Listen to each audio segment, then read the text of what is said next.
Hi, everybody. Hello, I'm Ryan. I'm Bethany. And we are Ryan and Bethany Board Game Reviews. And today we'll be talking about Wingspan. This is designed by Elizabeth Hargrave. The art is by Natalie Rojas, Ana Maria Martinez Yaramillo, and Beth Sobel. And this is published by Stonemaier Games. You guys, Wingspan has been kind of a bit of a cultural phenomenon lately. This game has been everywhere. I've seen it in tons of stores. I've seen it being played in a million places. A garden store. We've seen it at a garden store. Yes, so you guys, this has been one that I have been dying to review. I played it a long time ago, if I haven't had a chance to play it more recently, to get enough plays and to actually review it. But now that we have, I'm excited to talk about it. This is a game all about birds all over North America. Let me show you how to play. All right, here's our setup for Wingspan. Every player is going to get one of these boards. Basically, this is going to be where we're going to be placing all of our different birds. These are different habitats you can place your birds in, and it's also kind of our action selection spot. Each one of these spots also provides you with an action. We've got our three different resources. We've got our food, we've got our eggs, we've also got cards over here. Each one of those actions has to do with one of those resources. At the beginning of the game, you're going to start off with 5 random cards, and you're also going to get one of each of the 5 different resources. You're going to look through your hand and you're going to keep as many cards as you'd like. However, for each one of the cards that you keep, you have to discard one of the foods that you started with. On your turn, what you're going to do is you're going to place one of the action cubes on the action that you want to take. So if we want to play a bird, we'd play a card there. Let's say this is the bird we wanted to play. We have some information here. This is what it costs. You have to pay that amount of food, in this case a wheat and a berry, in order to play that bird. And this is the habitat in which you can place it. You also have to pay any eggs across the top of the board there that matches up with that row. In the first row, we don't have that problem, though. So we place that there, and that's the action. For the other 3 actions, what you're going to do is you're going to place one of the cubes on the rightmost open action. So for here, for instance, if we wanted some eggs, what we could do is we could put an action cube here. We would take 2 eggs from the supply, and we would place them on one of the birds that has available spots on the bird. That particular bird can hold 5 eggs. Now it has 2 of them on there. To finish the action, we keep on going left until we're back home. Now this top action here, which provides food, we get to do this. We place our cube there. What we do is we have this cool little bird feeder here. At the beginning of the game, we're going to roll these dice. What's going to happen is you get to choose one of those dice, which is going to provide you with a token of food. So let's say we chose the wheat. We take that out. We take one of the wheats from the supply and put it into our own supply. The more birds you have in a category, the stronger the action is. So for instance, when you take, if you have a whole bunch of birds over here, you're going to be able to take a lot of different dice worth of foods. This particular spot says you can get 1 for sure, but you can also choose to spend a card in order to get 1 more dice's worth of food. From here, we're going to keep on going left like we did before. This time we come across our bird that has an action on it. This particular one says, when activated, gain a berry from the supply. So now we get another food. You can put that in our supply. And again, once the cube gets all the way to the far left, that action is over. So the more cards you have out on the board, the stronger each action you take is. And you have an option of kind of upgrading all your actions based off of a different kind of resource. So for instance, we can spend food. In order to get more food, we can spend cards. In order to get more cards, we can spend eggs. In order to get more eggs, you can spend food. So it kind of cycles through in that way. Whenever you draw cards, you're always going to be able to see 3 of the cards face up, or you can draw from the face down pile as well. We also have our little kind of our bonus spot over there. Basically, there's a whole bunch of different bonuses in the game. You're going to shuffle them all up, and they're double-sided, and you're going to place 4 of them out there randomly. At the end of each one of the rounds, you're going to score one of the bonuses based off of a certain parameter. This particular one says the total number of birds. So if you had 3 birds, you'd get 3 points at the end of the round. Other bonuses have to do with eggs, or different styles of nests, or different styles of habitats, or some combination of that. The round is going to end once you've used all of your cubes. So let's say we had all these cubes out here, all the different actions that we've taken. When we clear off the board and we score one of those, so let's say we had 3 total birds, so we'd put one of the markers there, clear off the board, and now for the next round, we're only going to have 7 actions instead of 8, because you're going to keep on using 1 more cube to score all the different bonuses. Which means during the 4th and final round, you're only going to get 5 actions. However, you probably will have played a lot of cards by then, so your actions are probably really filled out well. So those 5 actions are probably going to be very strong ones. Bird cards can do a lot of cool things. For instance, we talked about the different costs at the top there. We also have what habitat they go in. We also have victory points. So this one is worth 9 victory points. We have one worth 5, 3, and even 1. It tells you what kind of nests they have. So there's several different kinds of nests. We have ground nests, we have bowl nests, we even have these kind of tree nests.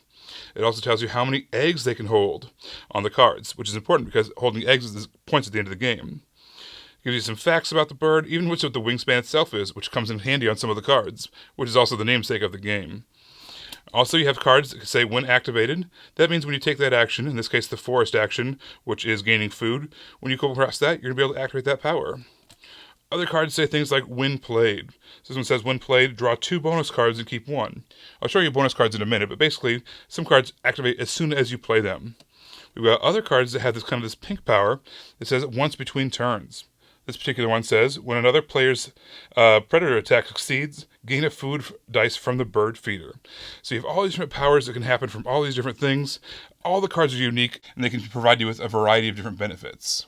One of the sources for points is these bonus cards. So you're going to get these bonus cards at the beginning of the game, and then you might get some more throughout the game as well. But they say things like, you're going to get points based off of birds with geography terms in their names. And that kind of spells them out in here as well. And it also even tells you what percentage of the cards that applies to. So if you are able to play 2 or 3 birds that have geography terms in their name, you're going to get 3 points. Or if you play 4 or more birds with geography terms in their names, you're going to get 7 points. Or we've got things like this. Birds that only eat worms, you're going to get 2 points per bird that only eat worms. And that applies to 9% of the cards in the game. There's a ton of different bonuses as well. You're going to try to maximize those, kind of draft the birds that give you the most amount of points. At the end of the 4th and final round, what's going to happen is you're going to score up all of your points. You're going to get points from the birds themselves. You're going to get points from that bonus card over there. You're going to get points from your bonus cards. Also, some cards will let you lay eggs on them, like we have there. Eggs are counted as points. Some cards will let you store food. Extra stored food counts as points. And some cards even let you tuck bird cards underneath other cards, and you're going to get points for those as well. At the end of the entire game, whoever has the most points wins the game. Okay, before we talk about the gameplay, can I just talk about the components? I thought it was so clever that the container you use to keep all the cards in, you actually use during the game to put the cards in at top. They're little slots. I just really liked that. And of course I liked the A's on this and just the feel and the colors, and it was just really great. And then you get that dice tower that comes with the game. I was a huge fan of the components of this game. It was great of not going too much, but going just enough to be amazing. And there was a ton of stuff in that box, too. Yes. And I usually stress about that, trying to figure out how to get it back in the box. But there was a nice little kind of on the side of the box, told you instructions how to get it all in there. Yeah. This game already has great components, but it's probably, from what I've seen, one of the most upgraded games out there. There's so many different third-party different systems and upgraded different versions of everything in this game.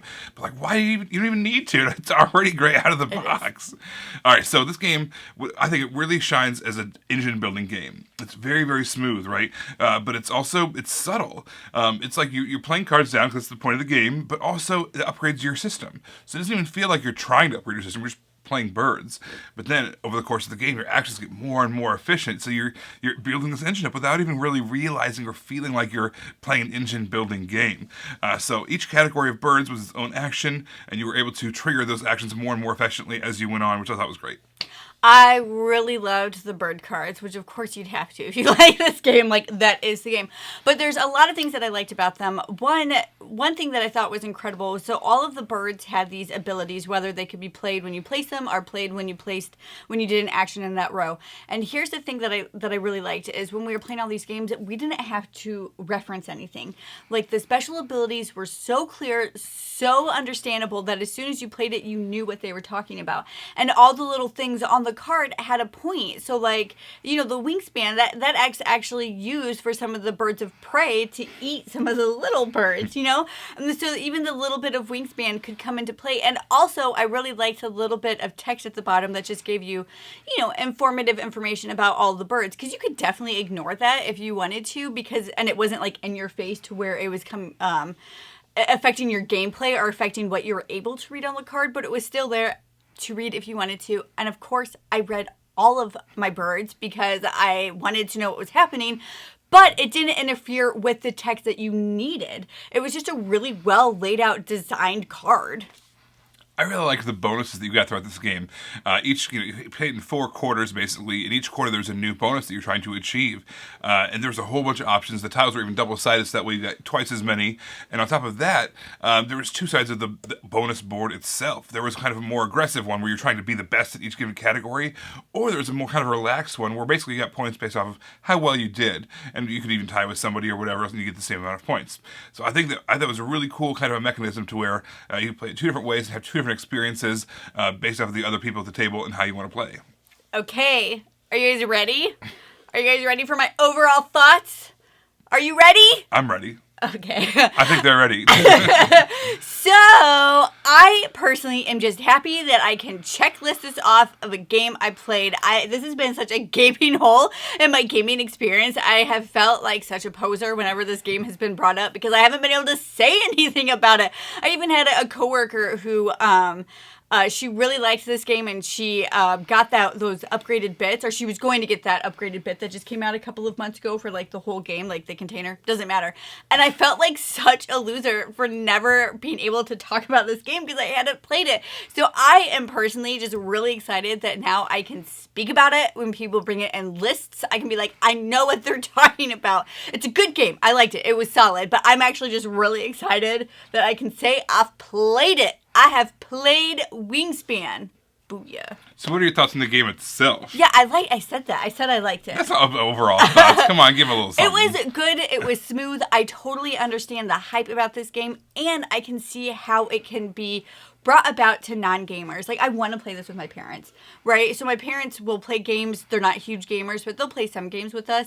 And I feel like this is definitely one of those games to where they would enjoy playing and not realize that they're playing a gamer game. Yeah, I agree. This game has completely transcended the board gaming hobby. It is still, firmly in the hobby sphere, right? It's still a hobby game, but at the same time, it is accessible. So that way, people who are birders, people who are bird watchers, people who just like nature, people who just see an interesting looking box, what's that about?